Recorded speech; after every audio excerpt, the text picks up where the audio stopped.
Hello everyone. ये मेरा channel है एस से साइंस, जहां हम एनसीईआरटी कॉन्सेप्ट्स को बिल्कुल सिंपल और एग्जाम ओरिएंटेड तरीके से समझते हैं। आज हम स्टार्ट कर रहे हैं क्लास 12th इनऑर्गेनिक केमिस्ट्री का बहुत important topic potassium dichromate. Actually हमारा मेन टॉपिक जो है वो है some important compounds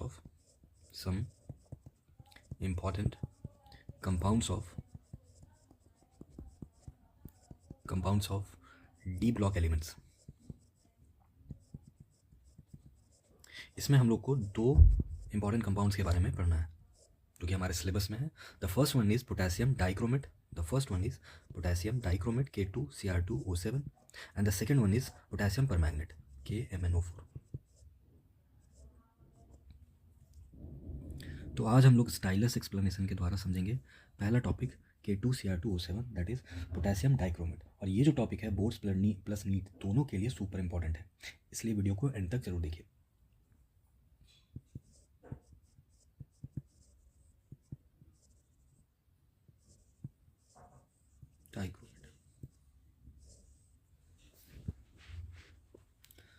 potassium dichromate एक ऑरेंज कलर का क्रिस्टलिन सॉलिड है। तो अगर इसका हम लोग कलर देखेंगे तो ये orange coloured crystalline solid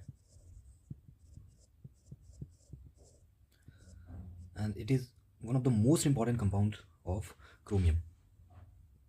most important compound of chromium. Chromium हम लोगों को पता है क्रोमियम का एटॉमिक नंबर 24 है और ये 3D सीरीज से बिलोंग करता है।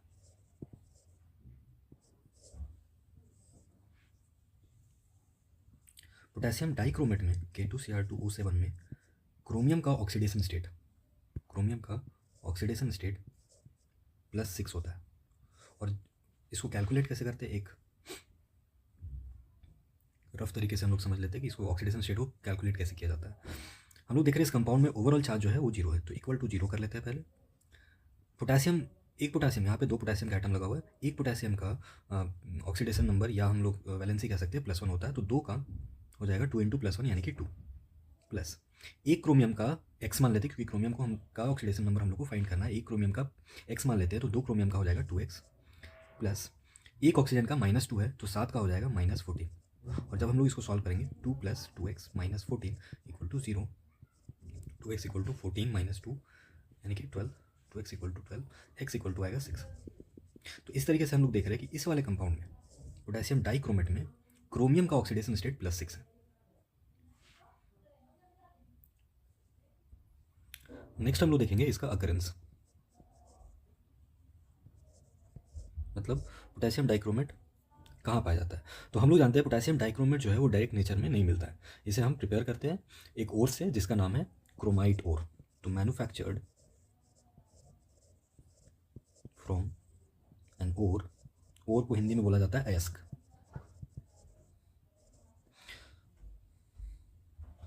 जिसका नाम है क्रोमाइट।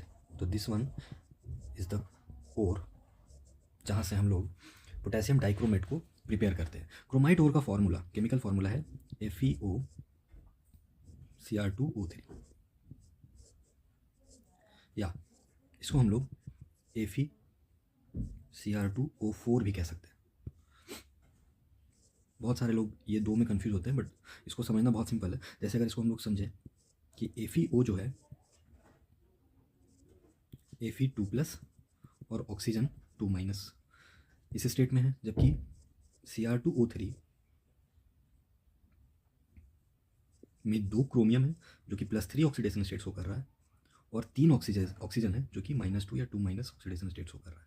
अब अगर हम इसको कंबाइन करें इसको, तो हम लोग देखेंगे ऑक्सीजन यानी O2- 4 है, एक यहाँ है और 3 यहाँ है।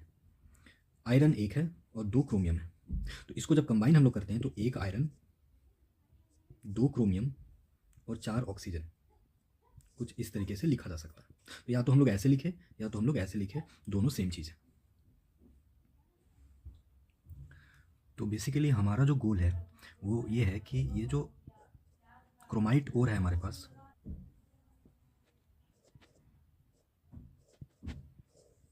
तो इस क्रोमाइट ओर में हम लोग जैसा कि देख सकते हैं क्रोमियम जो है वो +3 ऑक्सीडेशन स्टेट में, is present in +3 oxidation state. और हमारा मेन गोल है to convert this chromium 3 into chromium 6, यानी क्रोमियम का जो +3 ऑक्सीडेशन स्टेट है उसको +6 ऑक्सीडेशन स्टेट में कन्वर्ट करना एज क्रोमेटाइन।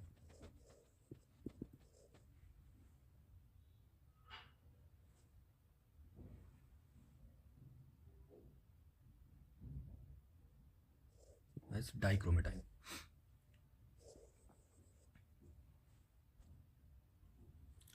अब आते हैं प्रिपरेशन पर। ये पार्ट बोर्ड एग्जाम में लॉन्ग आंसर के लिए आता है। तो नेक्स्ट पार्ट है preparation of K2Cr2O7। Preparation of K2Cr2O7 is a 3-स्टेप प्रोसेस। और इसको थोड़ा डिटेल में हम लोग समझने की कोशिश करेंगे, सिर्फ इक्वेशन नहीं लिखेंगे, थोड़ा समझेंगे कि रिएक्शन कैसे हो रहा है। तो स्टेप 1, पहला स्टेप जो है इसमें अब बेसिकली हमारे पास है क्रोमाइट ओर, यहाँ पे देख सकते हैं हम लोग, हमारे पास है क्रोमाइट ओर, ये FeCr2O4, और हमको बनाना है K2Cr2O7। तो बेसिकली आयरन जो इसमें है इसको रिमूव करना है, और बाकी तो क्रोमियम का ऑक्साइड लगा ही हुआ है। तो आयरन को डायरेक्टली रिप्लेस करने के जगह पे हम लोग इसको 3 स्टेप्स को फॉलो करेंगे इसको प्रिपेयर करने के लिए। तो पहला जो स्टेप होगा, सबसे पहले मेरे पास है क्रोमाइट ओर। तो पहला स्टेप में क्रोमाइट ओर को कन्वर्ट करेंगे सोडियम क्रोमेट में।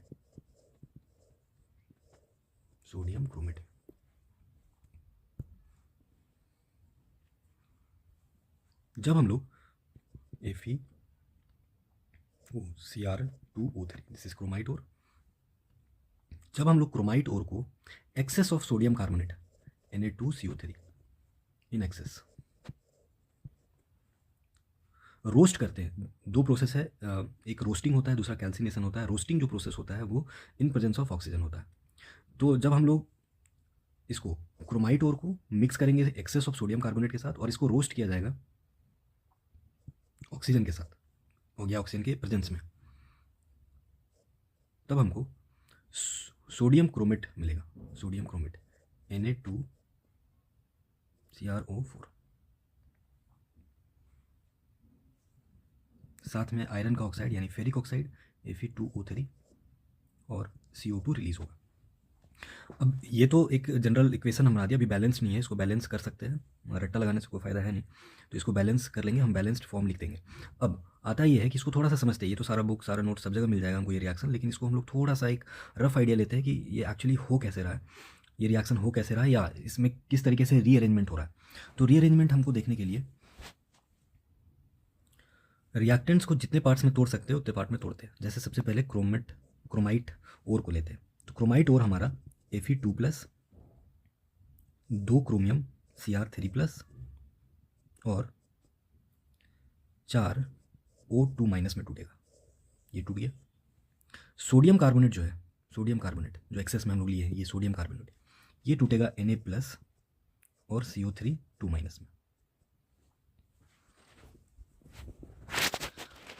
अब रीअरेंजमेंट के द्वारा हम लोग देखेंगे कौन किसके साथ कंबाइन कर रहा है। तो जब सोडियम क्रोमेट बन रहा है तो हम लोग देखेंगे यहाँ पे क्रोमियम जो +3 शो कर रहा था ये ऑक्सीडाइज होकर +6 शो करेगा, और जब ये सोडियम के साथ कंबाइन करेगा, इस सोडियम के साथ, तो सोडियम क्रोमियम और oxygen, sodium chromium and oxygen, ये आपस में मिलकर बनाएगा Na2CrO4। ये एक्चुअली कैसे बना, तो Na का +1 CrO4, यहाँ पे देख रहे हैं हम लोग ऑक्सीजन जो है, सॉरी क्रोमियम जो है वो ऑक्सीडेशन स्टेट +6 शो कर रहा है, और ये क्रोमेटाइन जो होता है वो होता है -2। तो जब क्रॉस मल्टीप्लिकेशन, ये एक सिंपल तरीका है समझने का कैसे कंपाउंड बनता है, तो Na2CrO4 बनेगा, ये कुछ इस तरीके से बन रहा है। जबकि आयरन जो है वापस ऑक्सीजन के साथ कंबाइन करके फेरिक ऑक्साइड बनेगा। अब यहाँ पे 2 वर्ड है जिसमें लोग कंफ्यूज होते हैं, एक है फेरिक ऑक्साइड और दूसरा है फेरस। तो फेरिक वर्ड जब तब इस्तेमाल होता है जब आयरन जो है वो +3 ऑक्सीडेशन स्टेट शो करता है। फेरस तब हम लोग इस्तेमाल करते हैं जब आयरन +2 ऑक्सीडेशन स्टेट शो करता है। इसी तरीके का एक सिमिलर वर्ड इस्तेमाल होता है कॉपर के केस में, क्यूप्रिक एंड क्यूपरस। तो क्यूप्रिक वर्ड इस्तेमाल होगा जब कॉपर +2 ऑक्सीडेशन स्टेट शो कर रहा है, और क्यूपरस वर्ड इस्तेमाल करते हैं जब कॉपर +1 ऑक्सीडेशन स्टेट शो करता है। इसको याद करने का भी एक तरीका है कि अगर ऑक्सीडेशन स्टेट ज़्यादा है, जो ऑक्सीडेशन स्टेट ज़्यादा शो कर रहा है उसका नाम के आगे हम लोग या पीछे हम लोग IC लगाते हैं, जबकि जो oxidation state lower oxidation state है उसके आगे हम लोग OUS लगाते हैं। जैसे क्यूप्रिक में +2 जो रहेगा उसमें IC यूज होगा, जबकि +1 वाले में, लोअर वाले में OUS यूज होगा।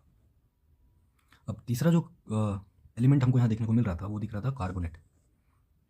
ये कार्बोनेट आयन जो है, इसमें से कार्बन जो है ऑक्सीजन के साथ कंबाइन करके CO2 बनाएगा। तो हम लोग समराइज़ करें इस स्टेप को, तो हम लोग देख रहे हैं कि सोडियम क्रोमेट बन रहा है Na2CrO4, आयरन ऑक्साइड बना रहा है, ऑक्सीडेशन इसका भी हो रहा था, आयरन +2 से +3 में कन्वर्ट हुआ और Fe2O3 बनाया, जबकि कार्बन जो है वो ऑक्सीजन के साथ मिलकर CO2। तो ये 3 प्रोडक्ट्स हमको इस स्टेप में मिल रहे हैं। अब सवाल ये आता है कि सोडियम क्रोमेट, आयरन ऑक्साइड या फेरिक ऑक्साइड और कार्बन डाइऑक्साइड तो गैस है, लेकिन सोडियम क्रोमेट और फेरिक ऑक्साइड में से सोडियम क्रोमेट को हम लोग सेपरेट कैसे करेंगे? तो एक स्टेप इसमें आता है जिसको हम लोग बोलते हैं लीचिंग। लीचिंग में ये जो प्रोडक्ट बना, इसको अगर हम लोग हॉट वाटर में सॉल्युबलाइज करते हैं, हॉट वाटर में, तो सोडियम क्रोमेट जो है Na2CrO4 is soluble in hot water, is soluble, जबकि फेरिक ऑक्साइड जो होता है, फेरिक ऑक्साइड और साथ में कुछ ऐसे कंपाउंड या कुछ ऐसा कोर और होगा जो अनकन्वर्टेड होगा, तो वैसा ओर जो होगा क्रोमाइट का plus unconverted ore of chromite, ये दो चीज़ वाटर में सॉल्युबल नहीं होगा, इनसॉल्युबल इन वाटर। तो इसको हम लोग फिल्टर आउट कर सकते हैं और पानी के साथ जो सॉल्युबल हो गया ये हमको अलग से मिल जाएगा, सोडियम क्रोमेट। फाइनली हम लोग इसका बैलेंस्ड इक्वेशन लिख लेते हैं। फर्स्ट स्टेप का 4 FeCr2O4, this is chromite ore plus excess of sodium carbonate, ये कंबाइन होता है या ये फ्री सप्लाई ऑफ एयर में रिएक्ट करता है, रोस्टिंग होता है इसका, और ये कन्वर्ट होता है सोडियम क्रोमेट CrO4। साथ में फेरिक ऑक्साइड हम लोग को देखने को मिलता है और गैस के फॉर्म में कार्बन डाइऑक्साइड H2O। तो this is the final reaction, balanced one. अब इसमें एक चीज़ नोटिस करने वाला चीज़ है कि जब हम लोग इस रिएक्शन को कर रहे होते हैं तो इसमें सोडियम क्रोमेट जो है, क्रोमेट ये इसका फॉर्मेशन हुआ है, और क्रोमेट का कलर जो होता है वो होता है येलो। तो हम लोग इसको आगे भी देखेंगे, तो यहाँ पे हमको सोल्यूशन का कलर कैसा देखने को मिलेगा, येलो कलर। नेक्स्ट हम लोग देखेंगे स्टेप 2। जैसे कि हम लोग जान रहे हैं 3 स्टेप में ये सारा प्रिपरेशन कंप्लीट होगा। तो स्टेप 1 हम लोग देख चुके हैं, क्रोमाइट से हम लोग क्या बना दिए, क्रोमाइट से हम लोग बनाए हैं, क्रोमाइट ओर को हम लोग कन्वर्ट किए हैं सोडियम क्रोमेट में, सोडियम क्रोमेट में। अब स्टेप 2, मेरे पास सोडियम क्रोमेट है, इसको हम लोग कन्वर्ट करेंगे, convert sodium chromate into sodium dichromate.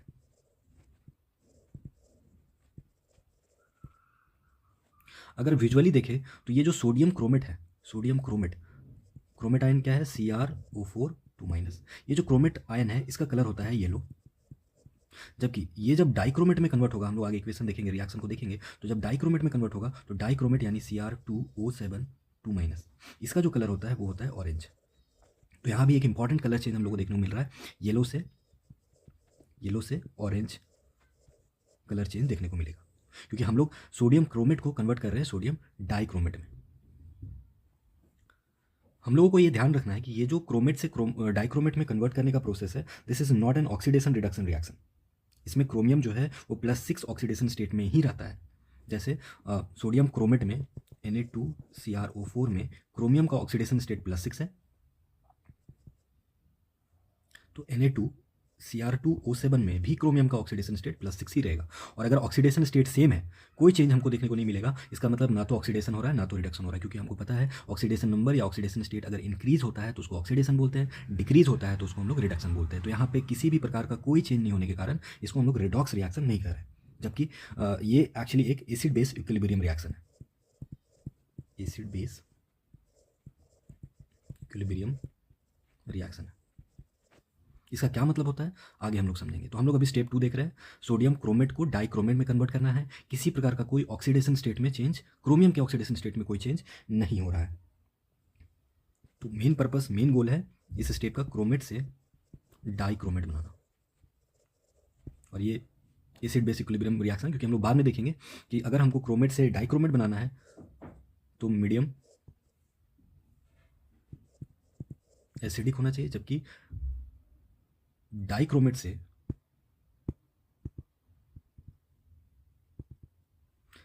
Dichromate बनाना है तो एसिडिक मीडियम चाहिए, और अगर डाइक्रोमेट से क्रोमेट बनाना है, कन्वर्ट करना है, तो हमको बेसिक मीडियम चाहिए। ये चीज़ हम लोग आगे भी देखेंगे कि कैसे इंटर कन्वर्जन होता है क्रोमेट और डाइक्रोमेट आयन का। तो बेसिकली सेकेंड स्टेप में सेम चीज़ हम लोग कर रहे हैं, क्रोमेट को डाइक्रोमेट में कन्वर्ट कर रहे हैं, और इसके लिए हम लोग को एसिडिक मीडियम चाहिए, और एसिडिक मीडियम के लिए हम लोग इस्तेमाल करेंगे डाइल्यूट H2SO4 या डाइल्यूट HCl, और अगर ज़रूरत पड़े तो स्लाइटली हीट भी किया जा सकता है। तो हम लोग पहले रिएक्शन को देख लेते हैं कि रिएक्शन एक्चुअली हो कैसे रहा है। इक्वेशन बना लेते हैं। मेरे पास था sodium chromate Na2CrO4, this is sodium chromate.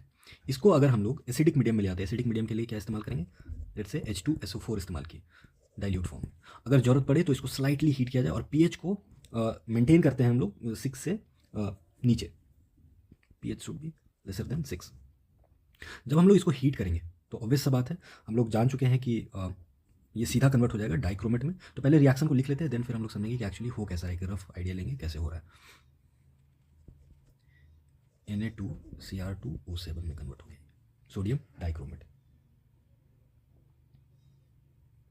साथ में सोडियम सल्फेट और वाटर बन रहा है बाई प्रोडक्ट के रूप में।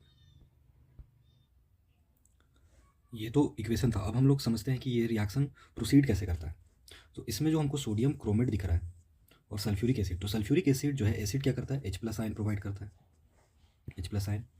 सोडियम क्रोमेट ब्रेक करता है Na+, कितना Na+ होगा, 2 Na+, और साथ में एक क्रोमेट आयन है CrO4 2-, तो इसमें ये ब्रेक किया।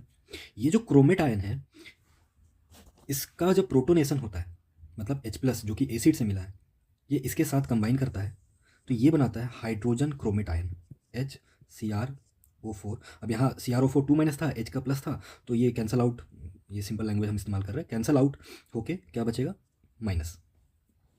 इसको बोलेंगे हाइड्रोजन क्रोमेट आयन, इसका फॉर्मेशन हुआ। अब इस तरह का हाइड्रोजन क्रोमेट का दो आयन 2HCrO4-, ये आपस में कंबाइन करता है और डाइक्रोमेट आयन का फॉर्मेशन करता है बाय एलिमिनेशन ऑफ वाटर। देखते हैं कैसे। तो डाइक्रोमेट आयन हम लोग को पता है, एक साइड में भी लिख लेते हैं, Cr2O7 2- है, ये बनाना है। किससे बनाना है, इस वाले हाइड्रोजन क्रोमेट को कंबाइन करते हैं और इसमें से वाटर रिमूव करना है। वाटर रिमूव करना है यानी कि H2O, मतलब अगर हम इसको कंबाइन करते हैं तो मिलना चाहिए मेरे पास डाइक्रोमेट आयन, साथ में वाटर रिमूव होना चाहिए। तो देखते हैं कैसे होगा, स्ट्रक्चर ही समझ लेते हैं।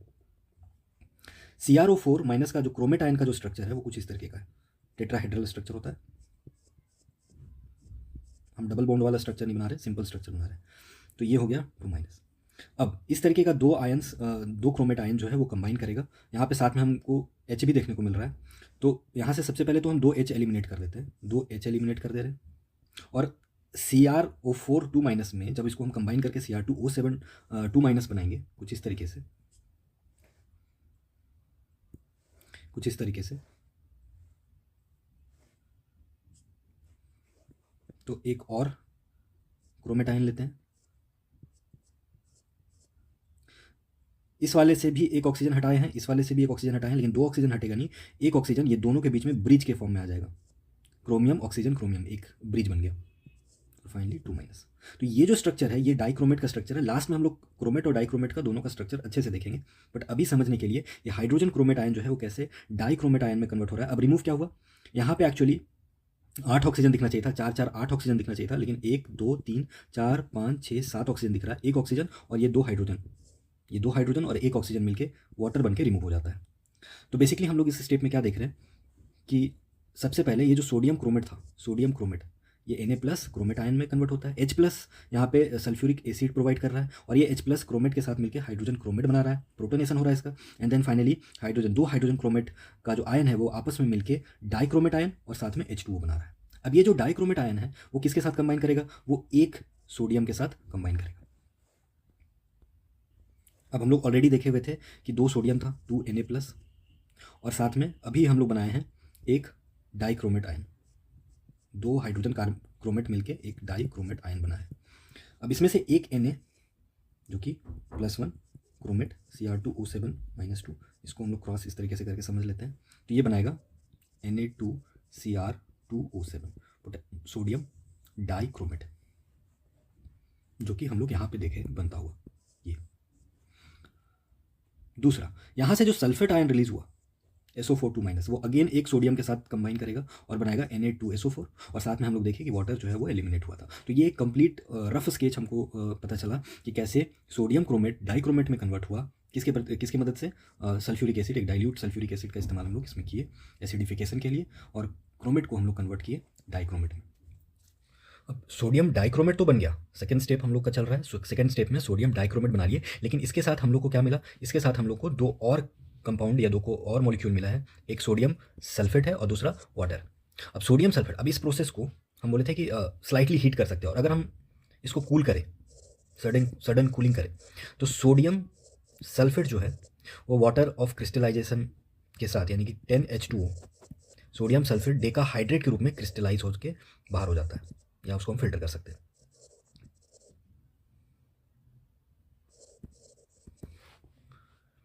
तो मेरे पास प्योर फॉर्म में सोडियम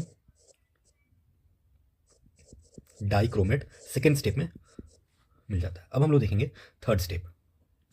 वेट, सेकेंड स्टेप में ही अगर हम लोग इसका इक्विलिब्रियम नेचर को पहले समझ ले सेकेंड स्टेप को, तो हम लोग क्या देखे थे कि हाइड्रोजन क्रोमेट बना था, ये बना था, और फाइनली फिर हम लोग देखते थे कि इसमें से हाइड्रोजन जो है वो रिलीज हो जाता था जब क्रोमेट डाइक्रोमेट में कन्वर्ट हो रहा है, और बेसिकली हम लोग देखे थे दो हाइड्रोजन क्रोमेट को कंबाइन किए थे तो डाइक्रोमेट बना था। अब ये जो दो हाइड्रोजन क्रोमेट है, इसमें से अगर हम 2H+ आयन रिलीज करवा दें तो मेरे पास क्या बचेगा, दो क्रोमेट का आयन, ये 2H+ आयन जब आपस में मिला तो क्या बनाया, ये बनाया एक डाइक्रोमेट आयन, और साथ में क्या रिलीज हुआ था, वाटर एलिमिनेट हुआ था।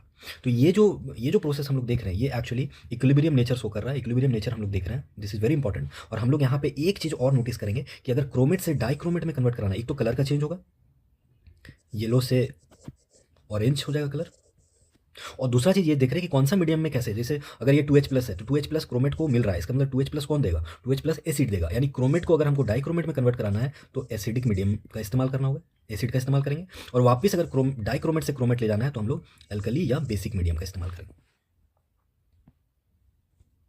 अब हम लोग देखेंगे फाइनल, यानी कि थर्ड स्टेप, स्टेप थ्री। अब मेरे पास सोडियम डाइक्रोमेट है, सोडियम डाइक्रोमेट से पोटेशियम डाइक्रोमेट बनाना हो तो सोडियम को रिप्लेस करने वाला, यानी कि सोडियम को रिप्लेस करना है पोटेशियम से, तो पोटेशियम का कोई कंपाउंड लेंगे हम लोग जो आसानी से सोडियम को क्या करे, रिप्लेस कर दे। तो इसके लिए हम लोग पोटेशियम क्लोराइड का इस्तेमाल करते हैं। तो मेरे पास है सोडियम Na2Cr2O7, इसको रिएक्ट करवाएंगे हम लोग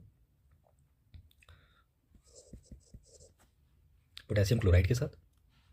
अब ऑब्वियस सा बात है, हम लोग समझ चुके हैं कि ये टूटेगा कैसे, Na2Na+ में, साथ में डाइक्रोमेट आयन Cr2O7 2- में, जबकि 2KCl जो है ये टूटेगा 2K+ में और 2Cl- में।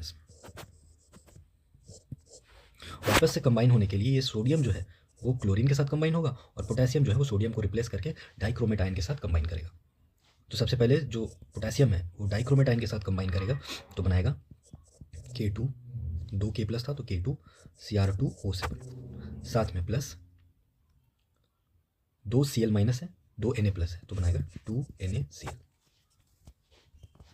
बैलेंस्ड इक्वेशन अगर इसका हम लोग लिखें, इस प्रोसेस का, इस स्टेप का बैलेंस्ड इक्वेशन, तो हम लोग देखेंगे Na2Cr2O7 combines with 2KCl to give K2Cr2O7 along with 2NaCl।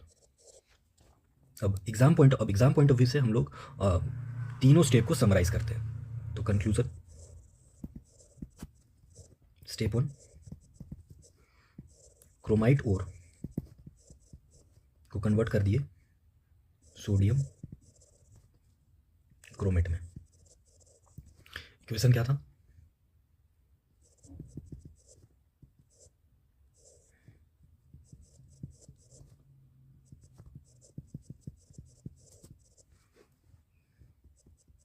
अच्छा होगा बैलेंसिंग खुद से कर ले ताकि एग्जाम में भूलने का समस्या ना आए।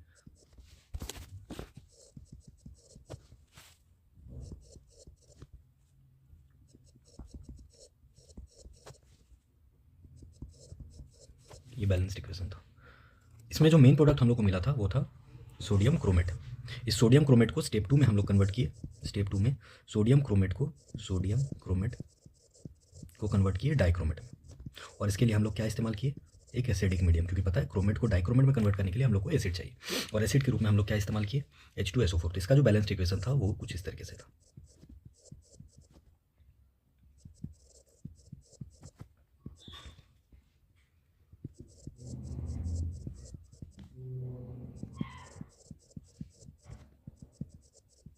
ये जो है ये क्रिस्टल के फॉर्म में बाहर हो जाता है, और मेन प्रोडक्ट हम लोग को मिलता है सेकंड स्टेप में sodium dichromate. And the third step was step 3, sodium dichromate को कन्वर्ट करते हैं पोटेशियम डाइक्रोमेट में, और इसके लिए हम लोग इस्तेमाल करते हैं Na2Cr2O7 को कन्वर्ट करना है पोटेशियम डाइक्रोमेट में, तो हम लोग इस्तेमाल करते हैं 2KCl, पोटेशियम क्लोराइड। तो ये कन्वर्ट हो जाता है K2Cr2O7, साथ में बाई प्रोडक्ट के रूप में 2NaCl मिलता है। तो this is all about the preparation of potassium dichromate.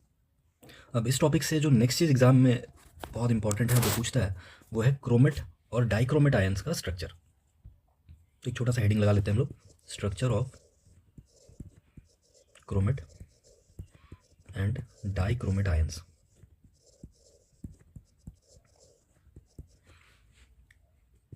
एक तरफ क्रोमेट और दूसरी तरफ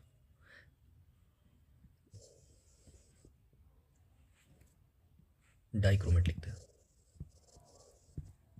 क्रोमेट आयन क्या होता है, CrO4 2-, इसमें भी क्रोमियम का जो ऑक्सीडेशन स्टेट है वो +6 है, जबकि डाइक्रोमेट आयन जो होता है वो होता है Cr2O7 2-, इसमें भी क्रोमियम का ऑक्सीडेशन स्टेट +6 है। अब chromate has a tetrahedral geometry, tetrahedral structure. Chromium central atom हो गया। इसका स्ट्रक्चर हम लोग दो तरीके से बना सकते हैं, oxygen double bond, this is single bond oxygen, this is single bond oxygen.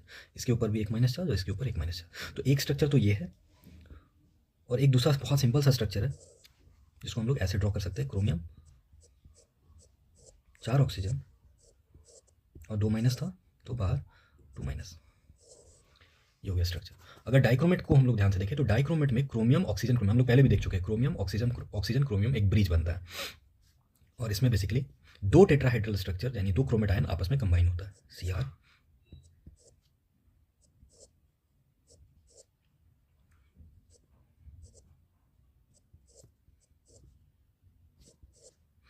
यहाँ पे ये इस तरीके से ऑक्सीजन का ब्रिज बना। एक इंपॉर्टेंट चीज़ ध्यान रखने वाला ये है कि ये जो क्रोमियम और ऑक्सीजन के बीच में ब्रिज वाला बॉन्ड है, this is the longest one, 180 picometre.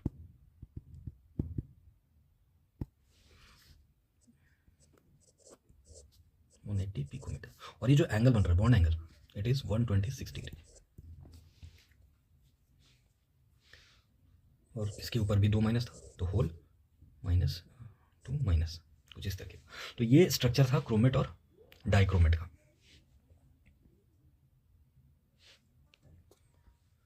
अच्छा, एक इंपॉर्टेंट चीज़ जो ध्यान रखने लायक है इसमें, कि हम लोग देख रहे हैं बार बार कि क्रोमेट आयन जो होता है CrO4 2-, इसका कलर हम लोग येलो कंसिडर कर रहे हैं, और जो सोल्यूशन में डालते हैं वो भी येलो होता है, और Cr2O7 2- जो होता है इसका कलर हम लोग देख रहे हैं एक्चुअली ऑरेंज।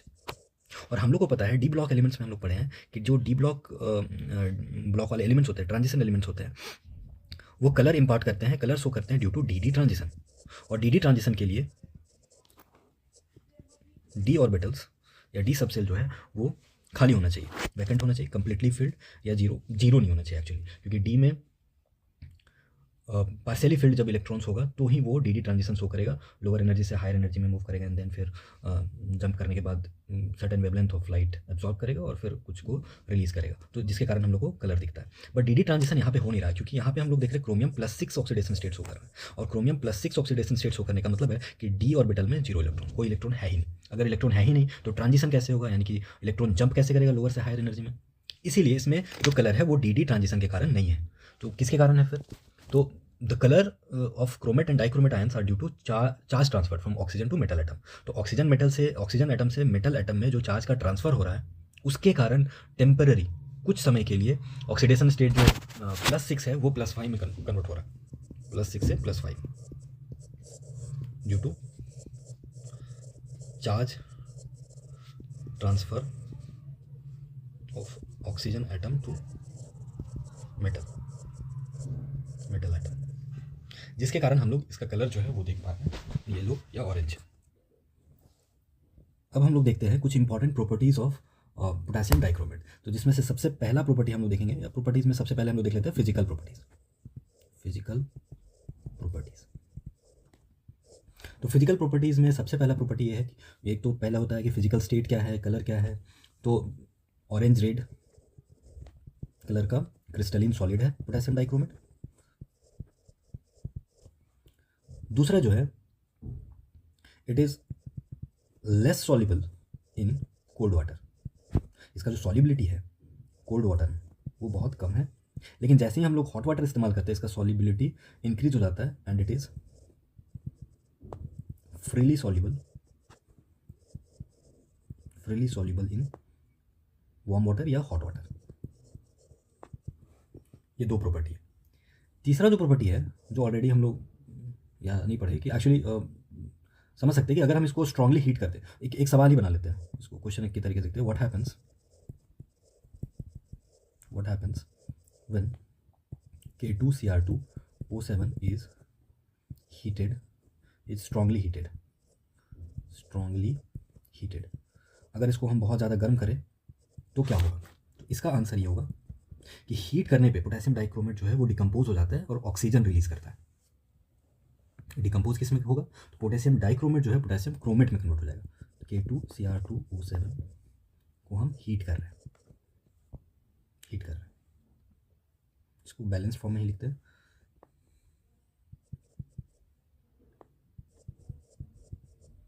साथ में क्रोमिक ऑक्साइड रिलीज होगा Cr2O3। तो ये डिकम्पोजिशन हुआ और लिबरेट क्या होगा? ऑक्सीजन लिबरेट होगा।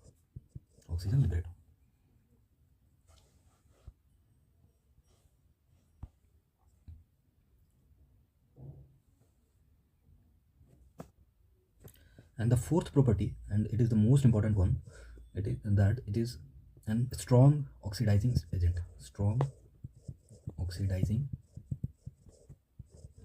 agent in acidic medium। और हम लोगों को पता है ऑक्सीडाइजिंग एजेंट जो होता है वो खुद रिड्यूस होता है, सामने वाले को ऑक्सीडाइज करता है, इसीलिए ऑक्सीडाइजिंग एजेंट कहते हैं। तो एसिडिक मीडियम में K2Cr2O7 जो है वो एक स्ट्रॉन्ग ऑक्सीडाइजिंग एजेंट है।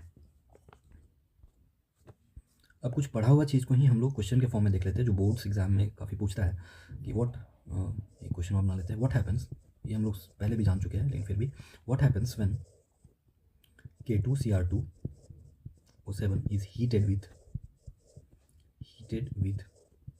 अल्कलीज। मतलब बेसिक मीडियम में अगर इसको हीट करेंगे तो क्या होगा? तो विजुअली हम लोग देखेंगे कि पोटेशियम डाइक्रोमेट जो है वो बेसिकली कौन से कलर का है? ऑरेंज कलर का है। और डाइक्रोमेट का जो ऑरेंज कलर है वो येलो में कन्वर्ट हो जाएगा।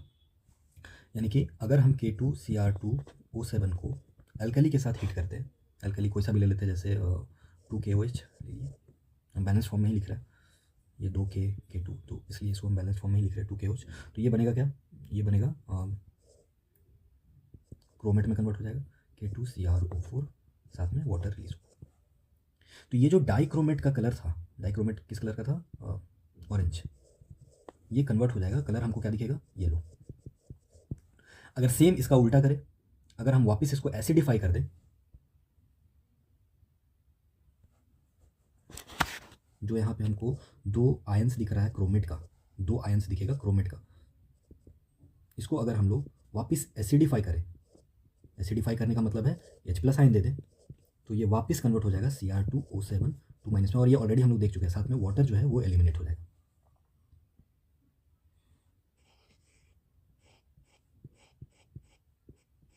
और इसका कलर जो है वापस चेंज हो जाएगा, येलो कलर वापस चेंज हो जाएगा ऑरेंज में।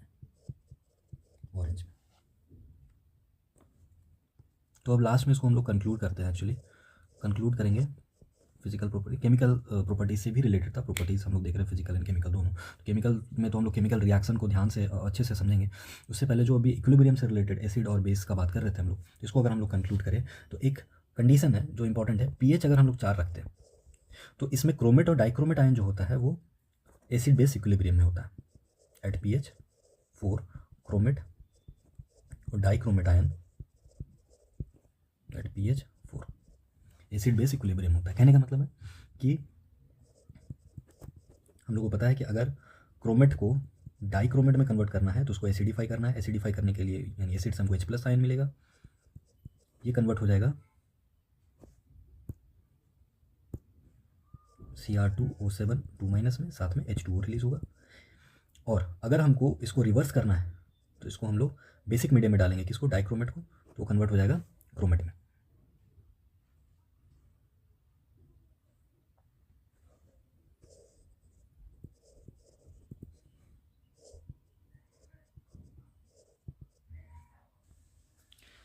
तो अब आते हैं हम लोग असली केमिस्ट्री पे, that is we are starting with the topic, we are proceeding with the topic chemical reactions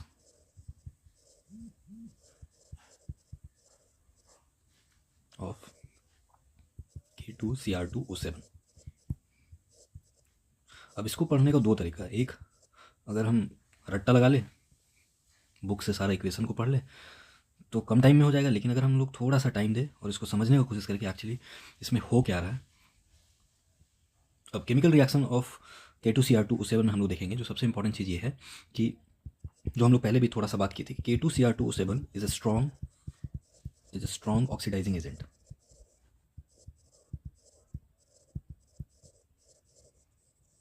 अगर ये स्ट्रॉन्ग ऑक्सीडाइजिंग एजेंट है, कंडीशन है कि एसिडिक मीडियम होना चाहिए, इन एसिडिक मीडियम, ये इंपॉर्टेंट है, इसको याद रखना, इन एसिडिक मीडियम। अब अगर ऑक्सीडाइजिंग एजेंट है, इसका मतलब ये होता है कि खुद रिड्यूस हो रहा है, खुद रिड्यूस्ड हो रहा है और सामने वाले को ऑक्सीडाइज कर रहा है, सामने वाले को ऑक्सीडाइज, इसलिए इसको ऑक्सीडाइजिंग एजेंट कहते हैं। इन एसिडिक मीडियम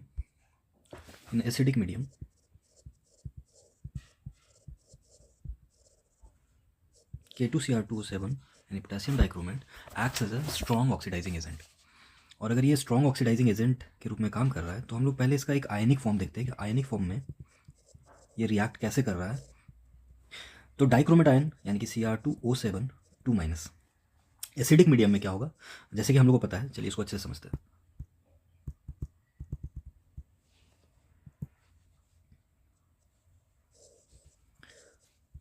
किसी चीज़ को अगर हम एसिडिक मीडियम में डालते हैं तो एसिडिक मीडियम में हमको क्या देखने को मिलेगा, H+ आयन। और डाइक्रोमेट जो है Cr2O7 2- अगर ये H+ आयन गेन करता है, हाइड्रोजन का जुड़ना क्या कहलाता है, रिडक्शन। मतलब डाइक्रोमेट जो है वो रिड्यूस होगा, यानी कि पोटेशियम डाइक्रोमेट रिड्यूस होगा। ये चीज़ यहाँ पे लिखा हुआ है कि पोटेशियम डाइक्रोमेट खुद तो रिड्यूस हो जाएगा, और जब खुद रिड्यूस होगा तो सामने वाले को क्या करेगा, ऑक्सीडाइज करेगा।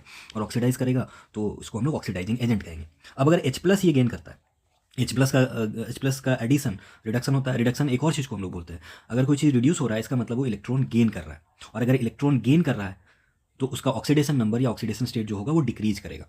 इस Cr2O7 2- में यानी कि पोटेशियम डाइक्रोमेट जो है, इसमें क्रोमियम का ऑक्सीडेशन स्टेट है +6।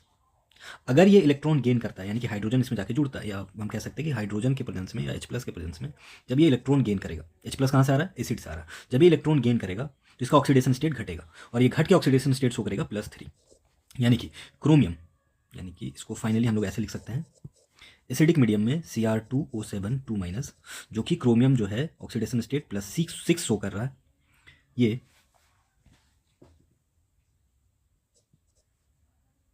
क्रोमियम +3 में कन्वर्ट हो जाएगा। यानी कि +6 से ऑक्सीडेशन स्टेट शो कर रहा है, +6 से +3 जा रहा है, और अगर +6 से +3 जा रहा है मतलब ऑक्सीडेशन स्टेट घट रहा है। ऑक्सीडेशन स्टेट घट रहा है, इसका मतलब है रिडक्शन हो रहा है। किसका रिडक्शन हो रहा है, पोटेशियम डाइक्रोमेट का, डाइक्रोमेट का रिडक्शन हो रहा है। और डाइक्रोमेट का अगर रिडक्शन हो रहा है दैट मीन्स कि सामने वाला जो भी होगा वो ऑक्सीडाइज होगा। इसीलिए डाइक्रोमेट को हम लोग एसिडिक मीडियम में क्या कह रहे हैं, it is an strong oxidizing agent. अब बाकी चीज़ समझते हैं कि अगर यहाँ पे दो, जैसे अगर 2 क्रोमियम है, ये 2 क्रोमियम दिख रहा है हमको, एक क्रोमियम पे +6 है तो 2 क्रोमियम पे कितना हो जाएगा, +12। यहाँ पे एक क्रोमियम +3 शो कर रहा है, +3 शो कर रहा है, और क्योंकि यहाँ 2 क्रोमियम है तो यहाँ पे हम लोग 2 क्रोमियम इस तरीके से लिखेंगे 2Cr3+। टोटल कितना हो गया, +6। यहाँ भी 2 क्रोमियम, एक क्रोमियम +3 है तो 2 हो जाएगा +6।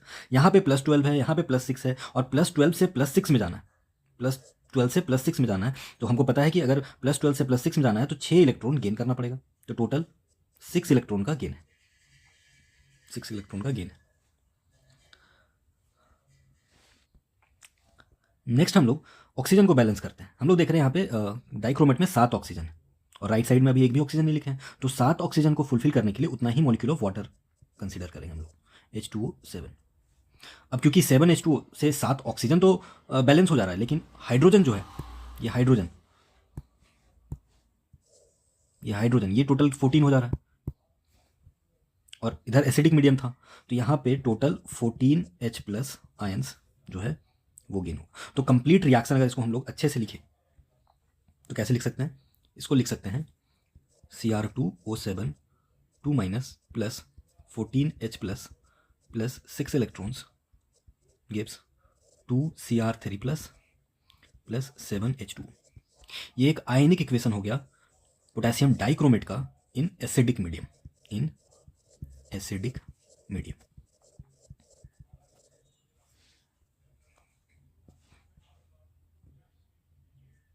ये तो आयनिक फॉर्म में इक्वेशन को लिखे थे। अगर ओरिजिनल मॉलिक्यूलर फॉर्म में हम लोग देखें तो मॉलिक्यूलर फॉर्म में ये इक्वेशन कैसे बनता है या कैसे पोटेशियम डाइक्रोमेट एसिड के साथ रिएक्ट करेगा इन एसिडिक मीडियम। तो K2Cr2O7 सपोज कीजिए हम लोग ले लेते हैं H2SO4। अब इसको हम लोग थोड़ा ब्रेक करके समझते जाएंगे कि एक्चुअली प्रोडक्ट कैसे बनेगा या कैसे बनाएंगे, ताकि याद रखने में आसानी हो, अदरवाइज रट्टा तो सब लोग लगा लेते हैं। K2Cr2O7 जो है ये, इसको अगर हम लोग ब्रेक करें तो ये बनेगा 2K plus and Cr2O7 2 minus. जबकि H2SO4 को कंप्लीटली ब्रेक करें तो ये 2 H प्लस आयन और एक सल्फेट आयन दे रहा है, सल्फेट आयन। अगर हम रिकॉम्बिनेशन करें, रीअरेंजमेंट करें, तो हम लोग देखेंगे कि K जो है वो किसके साथ रिएक्ट कर सकता है? सल्फेट के साथ, तो बनाएगा K2SO4। अब इससे पहले हम लोग जान चुके थे कि क्रोमियम जो है वो एसिडिक मीडियम में, ये जो क्रोमियम, ये डाइक्रोमेट आयन जो है ये एसिडिक मीडियम में बना रहा है 2Cr3 प्लस। अब ये जो 2Cr3 प्लस है ये वापस से सल्फेट के साथ रिएक्ट करेगा SO4 2 माइनस के साथ और बनाएगा Cr2SO4 3 टाइम्स। तो इस रिएक्शन को, इस प्रोडक्ट को हम लोग कुछ इस तरीके से लिखते हैं Cr2SO4 3 टाइम्स।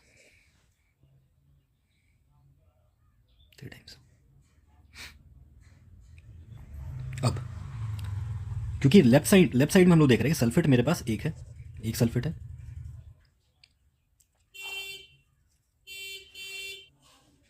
और राइट साइड में सल्फेट एक यहाँ और 3 यहाँ। तो टोटल राइट साइड में हम लोग देख रहे हैं 4 सल्फेट दिख रहा है। वैसे हम लोग इंडिविजुअली हर एक एटम को भी बैलेंस कर सकते हैं, बट सिर्फ यहाँ पे समझने के लिए, अगर राइट साइड में 4 सल्फेट है, एक K2SO4 वाला और एक क्रोमियम के साथ 3 सल्फेट जो है, तो just to keep it balanced हम लोग क्या करेंगे कि लेफ्ट साइड में जो H2SO4 है उसमें भी 4 यहाँ पे लिखेंगे, 4 सल्फेट करेंगे, 4 सल्फेट। अब इधर 4 सल्फेट हो गया, लेकिन एक चीज़ देख रहे हैं कि लेफ्ट साइड में, रिएक्टेंट साइड में हाइड्रोजन का संख्या 4 × 2 यानी कि 8 हो जा रहा है, और राइट साइड में हाइड्रोजन अभी तक इस्तेमाल किए नहीं है, और अगर हमको जितना हाइड्रोजन लेफ्ट में उतना ही अगर राइट में रखना है तो एकमात्र तरीका है, दैट इज़ वाटर। तो वाटर, एक वाटर मॉलिक्यूल में 2 हाइड्रोजन है, हमको 8 रखना है, तो टोटल रखेंगे H2O कितना हो जाएगा टोटल 4। अब इसमें अगर लेफ्ट साइड में हम लोग ऑक्सीजन का संख्या को काउंट करें तो ऑक्सीजन हो जा रहा है, यहाँ पे 7, यहाँ पे 16, यानी कि लेफ्ट साइड में टोटल ऑक्सीजन है 23। राइट साइड में टोटल ऑक्सीजन का संख्या है 4, 12 4 16, 16 और 4 20। तो इसको बैलेंस करने के लिए बाकी जो 3 ऑक्सीजन है वो नेसेंट ऑक्सीजन रहेगा, यानी कि फ्री एटॉमिक फॉर्म में, फ्री ऑक्सीजन, तो 3O।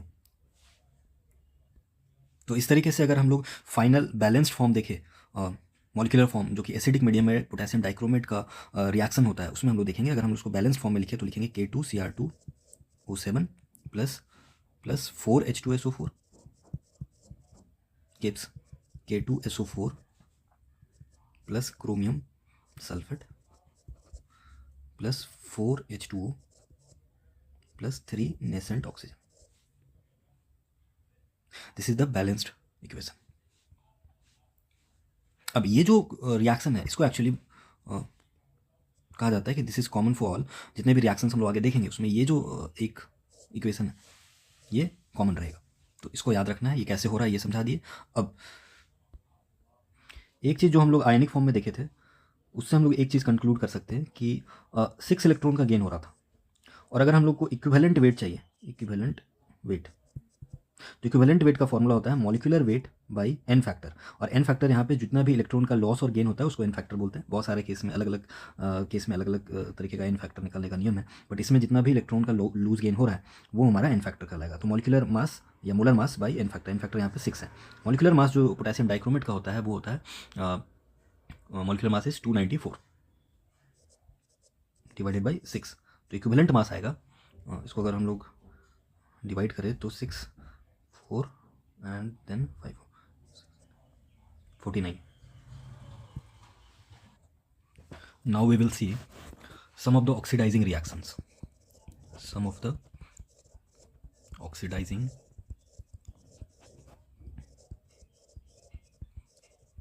reactions of K2Cr2O7.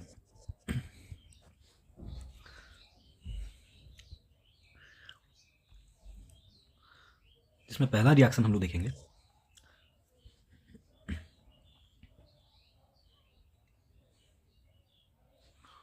Conversion of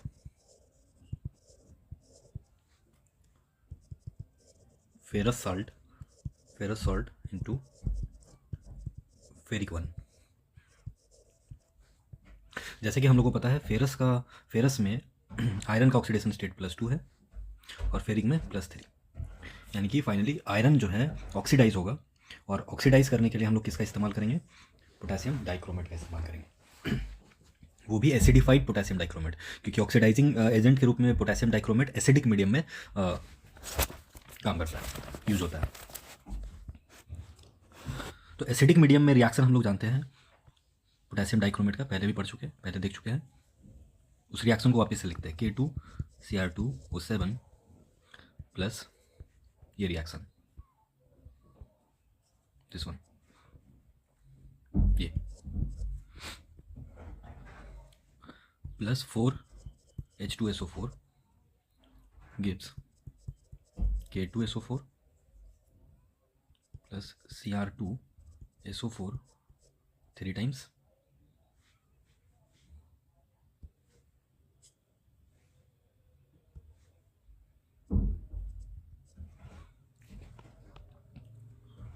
plus 4H2O plus 3 nascent oxygen. ये हमारा रिएक्शन था। अब क्योंकि हमको फेरस को फेरिक में कन्वर्ट करना है, तो फेरस सॉल्ट में सबसे कॉमन और सबसे अच्छा सॉल्ट जो हम लोग ले सकते हैं वो है फेरस सल्फेट। तो हम लोग लेंगे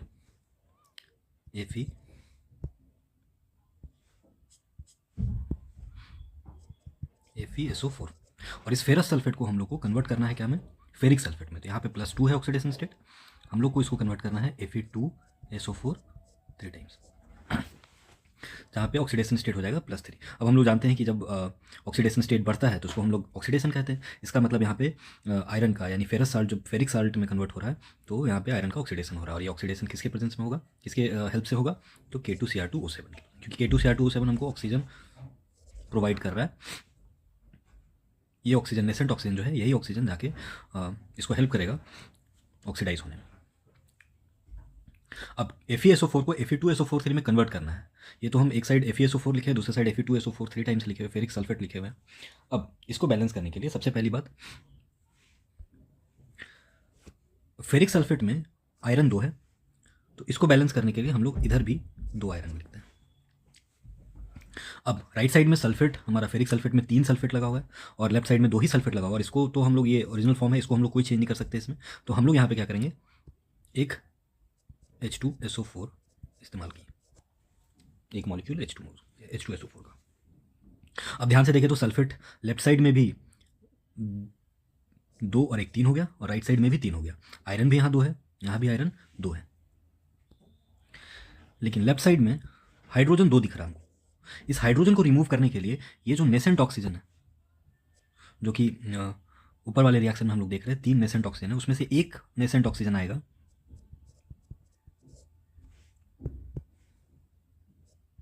एक नेसेंट ऑक्सीजन आएगा और इस H को यानी H2 को, हाइड्रोजन को एलिमिनेट करने का काम करेगा। किस फॉर्म में? H2O के फॉर्म में। तो फाइनली हमारे पास नेट रिएक्शन क्या होगा?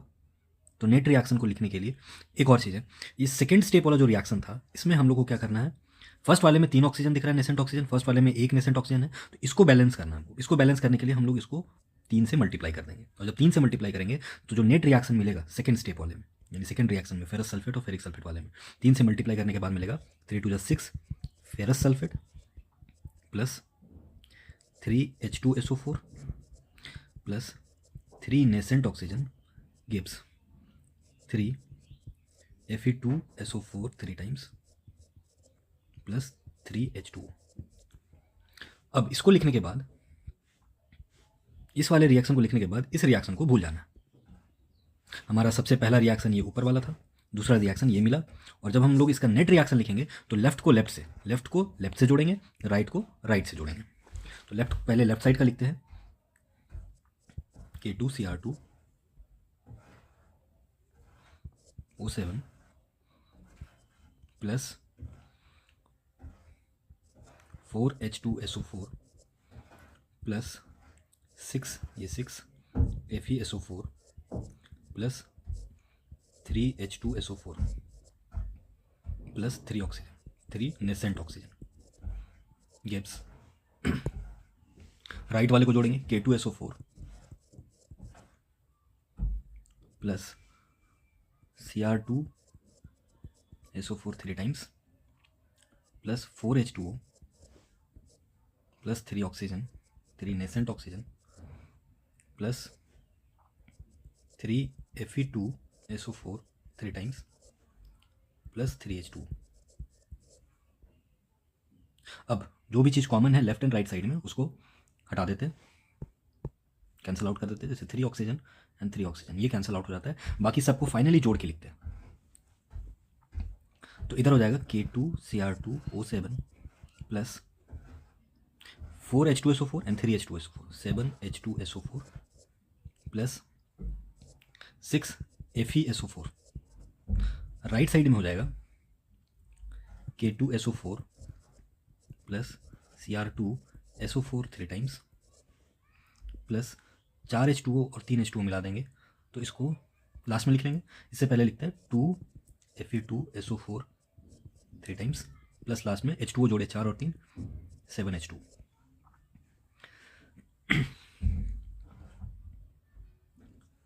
ये हमारा कंप्लीट रिएक्शन हुआ जिसमें हम लोग देख रहे हैं कि फेरस सल्फेट जो है, this ferrous sulphate is converted into ferric sulphate. अब ये तो मॉलिक्यूलर फॉर्म है, इसको आयनिक फॉर्म में लिखने भी आना चाहिए।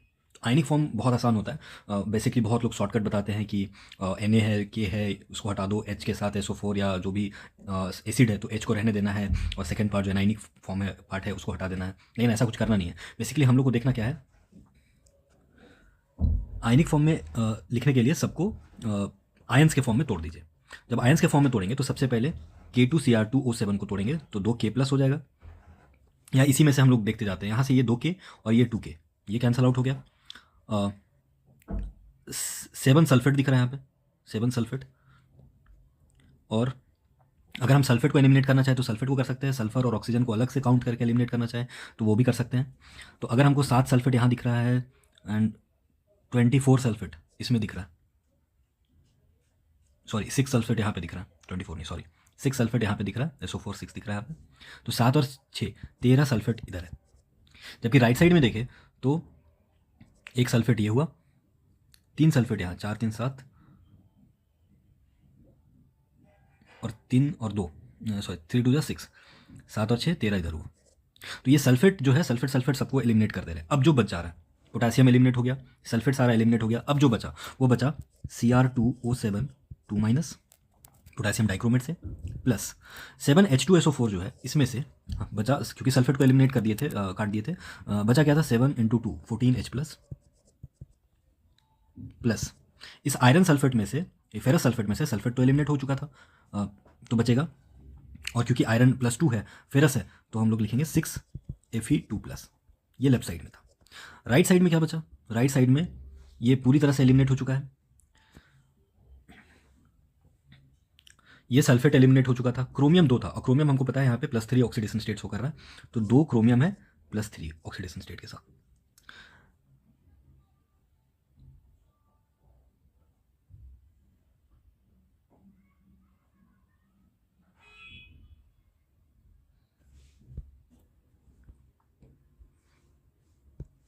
और एक लिखने में एक गलती हुआ यहाँ पे, ये 3Fe2SO4 था तो यहाँ पे 3 हो गई।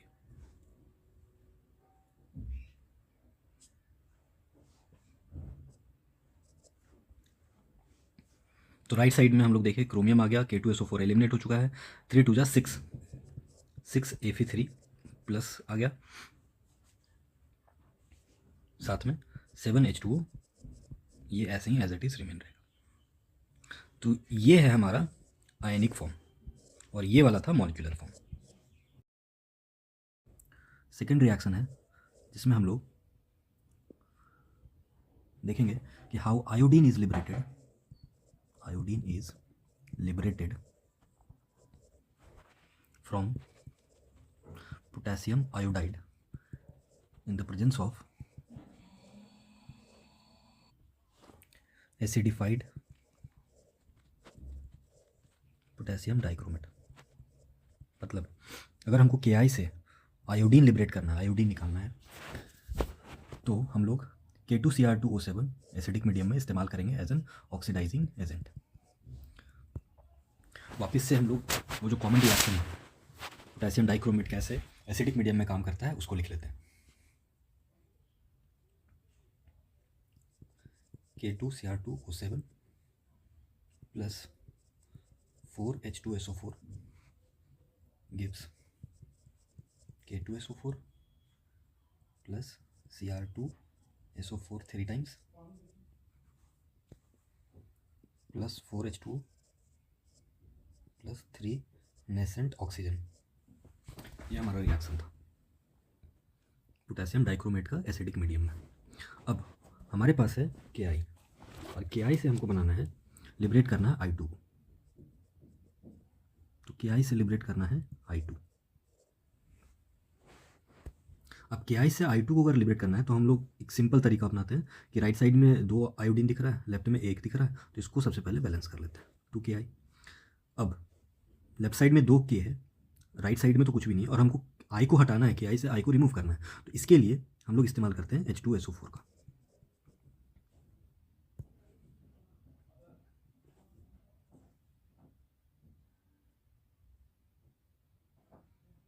H2SO4 का इस्तेमाल करते हैं। K को रिमूव करने के लिए, 2 K को रिमूव करने के लिए हम SO4 तो ले आए, तो इधर बन जाएगा K2SO4। लेकिन ये जो हाइड्रोजन है इसको रिमूव करना है, तो इसके लिए ये वाला ऑक्सीजन, नेसेंट ऑक्सीजन एक आएगा, तो बन जाएगा H2O रिमूव हो जाएगा।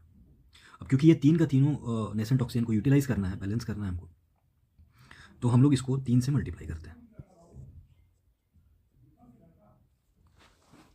तो फाइनली मल्टीप्लाई करने के बाद मेरा जो इक्वेशन बनता है वो आता है 6Ki plus 3H2SO4 plus 3 nascent oxygen gives 3I2 plus 3K2SO4 plus 3H2। अब ये वाला जो रिएक्शन है या ये इक्वेशन है इसको भूल जाना है, हम लोग को याद इसको रखना है, इस वाले को। और पहला जो था वो ये था। ये दोनों को कंबाइन जब करेंगे हम लोग, लेफ्ट को लेफ्ट से और राइट को राइट से, तो लेफ्ट साइड में सबसे पहले था K2Cr2O7 प्लस 4H2SO4, इसमें देखेंगे plus 6Ki plus 3H2SO4 plus 3 oxygen, 3 nascent oxygen. Right side में फर्स्ट वाले में, इस वाले इक्वेशन में देखेंगे K2SO4 plus Cr2SO4 3 times plus 4H2O plus 3 nascent oxygen plus I2 plus K2SO4 sorry 3I2 इस वाले में से प्लस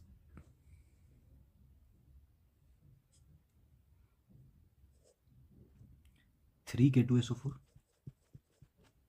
प्लस 3H2O। अब जो लेफ्ट और राइट साइड में सेम है उसको हम लोग कैंसिल आउट कर सकते हैं। 3 ऑक्सीजन, ये 3 नेसेंट ऑक्सीजन कैंसिल आउट हो गया। अब बाकी चीज़ को जोड़ देते हैं तो कंप्लीट मॉलिक्यूलर फॉर्म हमको या मॉलिक्यूलर फार्मूला इक्वेशन हमको मिल जाएगा। K2Cr2O7 प्लस 4H2SO4 और 3 मिला के हो जाएगा 7H2SO4 plus 6Ki gives K2SO4 plus Cr2SO4 3 times ये वाला, देन ये 4H2O और ये 3H2O मिलके हो जाएगा 7H2O 3I2, ये मेन था जो कि ऑक्सीजन लिबरेट आयोडीन लिबरेट हो रहा है, एंड देन फाइनली ये K2SO4 3 K2SO4।